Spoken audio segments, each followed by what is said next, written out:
لیکر ان کے پاس جاتا تھا تو فجر سے پہلے تو وہ تہجد کی نماز پڑھ کر دعا کر رہے ہوتے.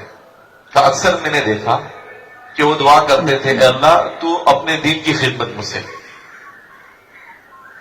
وہ کہتے ہیں کہ میں آدھا گھنٹہ کھڑا تھا. کتنا؟ آدھا. صرف اس جملے کے علاوہ اے اللہ تو اپنے دین کی خدمت مجھ سے، اور کچھ نہیں بولتے تھے.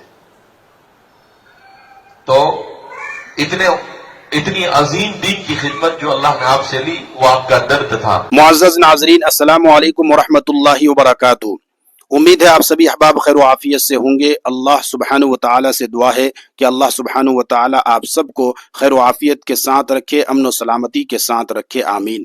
ناظرین کرام، خادم القرآن، عامر المساجد، سلطان المدارس، استاذ العلماء حضرت مولانا غلام محمد وستانوی رحمۃ اللہ علیہ کی وفات کے بعد اور حضرت رحمۃ اللہ علیہ کی رحلت فرمانے کے بعد ملک بھر کے اندر بھی اور ملک سے باہر کئی ممالک میں بھی حضرت رحمۃ اللہ علیہ کے لیے دعاؤں کا سلسلہ جاری ہے.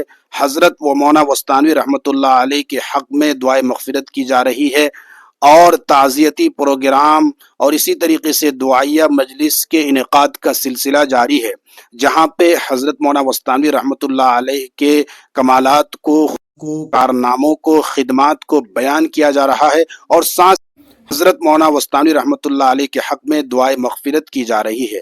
ملک کے اندر بھی اور ملک سے باہر کئی ممالک میں علماء کرام مدارس کے اندر، دینی اداروں میں، مساجد میں مولانا وستانوی رحمۃ اللہ علیہ کے نام پر تعزیتی اجلاس منعقد کر کے، دعائیہ مجلس منعقد کر کے حضرت رحمۃ اللہ علیہ کے لیے دعا کر رہے ہیں. ہم بھی دعا کرتے ہیں کہ اللہ تبارک و تعالی حضرت مولانا غلام وستانوی رحمۃ اللہ علیہ کی قبر پر کروڑوں کروڑ رحمتیں نازل فرمائے اور حضرت مولانا وستانوی رحمۃ اللہ علیہ کے کامل اور مکمل مغفرت فرما کر جنت الفردوس میں جگہ نصیب فرمائے، اعلیٰ علیین میں مقام عطا فرمائے اور حضرت کے درجات کو بلند فرمائے، آمین ثم آمین یا رب العالمین.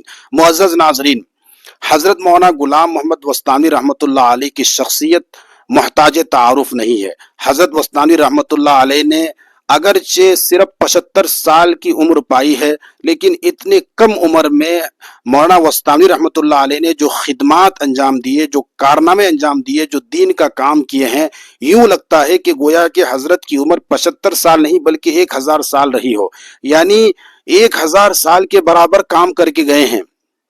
یقیناً حضرت مولانا غلام محمد وستانوی رحمۃ اللہ علیہ، جنہوں نے صرف 128 دارالعلوم یعنی مدرسے قائم کیے، دارالعلوم بنائے ہیں 128 اور 2400 مکاتب قائم کیے، 7000 مسجدیں بنوائیں، 7000، سبحان اللہ. یہ تو کسی اسلامی بادشاہ کے حصے میں بھی یہ سعادت نہیں آئی ہے.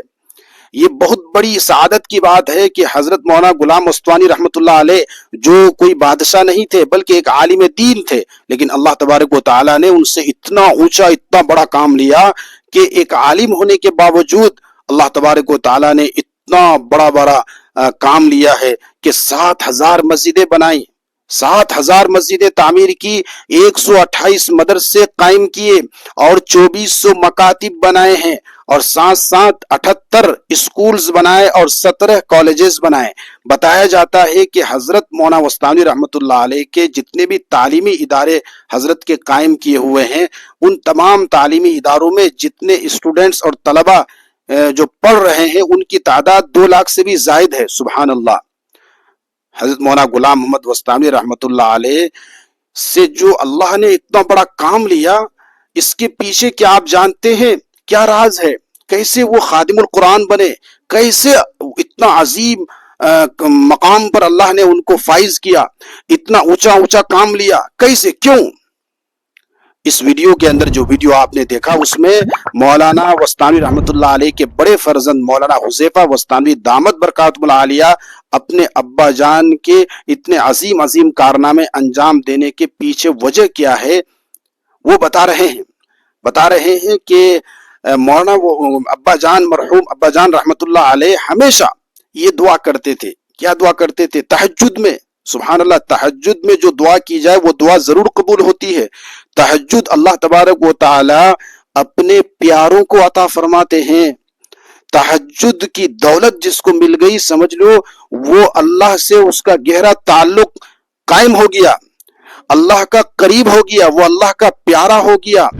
इसीलिए उलमा कहते हैं कि अगर रात के आखिरी पहर में आंख खुल जाए तो उठ करके वजू करके मुसल्ला पे खड़े होकर के 2 रकात 4 रकात पढ़ लो, क्योंकि इस वक्त अगर तुम्हारी आंख खुली है इसका मतलब अल्लाह तबारक व ताला तुम्हें देखना चाहता है, तुम्हें अपना करीब करना चाहता है, तुम्हें नवाजना चाहता है। तहज्जुद तक अगर तुम पहुंच गए हो तो समझ जाओ कि अब अल्लाह तुम्हें कुछ देने वाला है, तुम्हें कुछ नवाजने वाला है। तहज्जुद की दौलत बहुत बड़ी दौलत है। तहज्जुद इस उम्मत को ये दौलत मिली, लेकिन आज हम इसकी कदर नहीं कर रहे हैं। नबी पाक सल्लल्लाहु अलैहि वसल्लम पर तहज्जुद की नमाज फर्ज थी, फर्ज उम्मत के लिए सुन्नत है, लेकिन हुजूर पाक सल्लल्लाहु अलैहि वसल्लम पर फर्ज थी ये नमाज। और आप सल्लल्लाहु अलैहि वसल्लम बगैर छोड़े और बगैर तर्क किए ये नमाज पाबंदी के साथ पढ़ते थे रोजाना। तहज्जुद की नमाज जिसको मिल गई, समझ लो बहुत बड़ी दौलत मिल गई, वो अल्लाह का करीब हो चुका है, अल्लाह का प्यारा हो चुका है। और ये बात याद रखिए कि तहज्जुद की नमाज का अल्लाह से ऐसा कनेक्शन है कि तहज्जुद की नमाज उसी को मिलती है जिसका दिल पाक हो, जो गुनाहों से अपने आप को बचाता होगा। दिन में गुनाह करेगा, रात में वो मुसल्ले में खड़े हो जाए, ऐसा नहीं हो सकता है। रात के आखिरी पहर में अल्लाह ताला उसी को मुसल्ले में खड़े होने की तौफीक बख्शता है, तौफीक अता फरमाता है, जिसने दिन के उजाले में अपने आप को गुनाहों से बचाया हो। अल्लाह ताला हम सबको गुनाहों से बचने की तौफीक अता फरमाए और ये तहज्जुद की दौलत हम सबको भी अता फरमाए। तो मौलाना गुलाम उस्तानी रहमतुल्लाह अलैह तहज्जुद में ये दुआ करते थे अक्सर, बल्कि हमेशा, ए अल्लाह मुझसे दीन का काम ले ले, ए अल्लाह मुझसे दीन का काम ले ले, ये यही दुआ करते थे। एक खादिम बताते हैं, मौलाना हुज़ैफा उस्तानवी इस वीडियो में बता रहे हैं कि हजरत का जो खादिम था, वो खादिम जो है वो कभी भी अगर फजर से पहले हजरत के पास वो खादिम जाता था तो एक मरतबा आधा घंटा खड़े रहे तो आधा घंटा तक हजरत उस्तानी रहमतुल्लाह अलैह की जुबान पर यही दुआ थी, यही एक जुमला जुबान पर थी, इसके अलावा कोई और दुआ नहीं थी कि या अल्लाह मुझसे दीन का काम ले ले, दीन का काम ले ले। तो जहां पे मौलाना वस्तानवी रहमतुल्लाह अलैह के दिल के अंदर एक उम्मत की फिक्र थी, उम्मत का दर्द था, उम्मत के दर्द में, उम्मत की फिक्र में डूबे हुए थे, और साथ साथ हजरत की क्या कहते हैं, हजरत की मेहनत, कुर्बानी और जोहद मुसलसल, जिद्दोजहद, इखलास, खुलूस, ये सारी चीजें तो थी ही, साथ साथ दुआओं का एहतमाम। आखिरी पहर में मुसल्ले में रात के अंधेरे में खड़े होकर के अल्लाह रब्बुल आलमीन से, अपने रब से ये दुआ करते थे कि ए मेरे मौला, ए मेरे अल्लाह, मुझसे दीन का काम ले ले। चुनांचे अल्लाह तबारक व तआला ने हजरत वस्तानी रहमतुल्लाह अलैह के तहज्जुद की उस दुआ को कबूल किया और कबूलियत से नवाजा और कबूल फरमाया, जिसकी बिना पर मौलाना वस्तानी रहमतुल्लाह अलैह इतने बड़े बड़े कारनामे अंजाम दिए, अल्लाह ने इतने ऊंचे ऊंचे काम लिए और खादिमुल कुरान बने। ऐसे कोई खादिमुल कुरान नहीं बन जाता है, ऐसे कोई उस्ताजुल उलमा नहीं बन जाता है, और ऐसे ही कोई सुल्तानुल मदारिस का लक़ब और खादिमुल कुरान का लक़ब यूं ही नहीं मिल जाया करता, बल्कि उसके पीछे बहुत कुर्बानियां देनी पड़ती है और साथ साथ दुआओं का भी एहतमाम करना पड़ता है। तो मौलाना वस्तानवी रहमतुल्लाह अलैह के खादिमुल कुरान और इतने बड़े दीन के जो खादिम बने, उसके पीछे जहां उनकी मुसलसल मेहनत, कुर्बानी और उम्मत का दर्द, उम्मत की फिक्र, ये सारी चीजें हैं, वहीं पे ये भी चीज है कि मौलाना वस्तानी रहमतुल्लाह अलैह तहज्जुद में अल्लाह से ये दुआ मांगा करते थे कि या अल्लाह मुझसे दीन का काम ले ले, या अल्लाह मुझसे दीन का काम ले ले। तो हम सबको भी चाहिए कि हम तहज्जुद की नमाज का एहतमाम करें और साथ साथ अल्लाह रब्बुल इज्जत से जो है तहज्जुद में खूब मांगे, क्योंकि तहज्जुद का जो वक्त होता है वो कबूलियत का वक्त होता है, कबूलियत की घड़ी होती है। अल्लाह तबारक व तआला हजरत रहमतुल्लाह अलैह के उनकी मग़फ़िरत फरमाकर दर्जात को बुलंद फरमाए और हम सबको हजरत रहमतुल्लाह अलैह के नक्श कदम पर चलने की तौफीक नसीब फरमाए। आमीन सुम्मा आमीन या रब्बल आलमीन। अस्सलामु अलैकुम व रहमतुल्लाहि व बरकातुहू।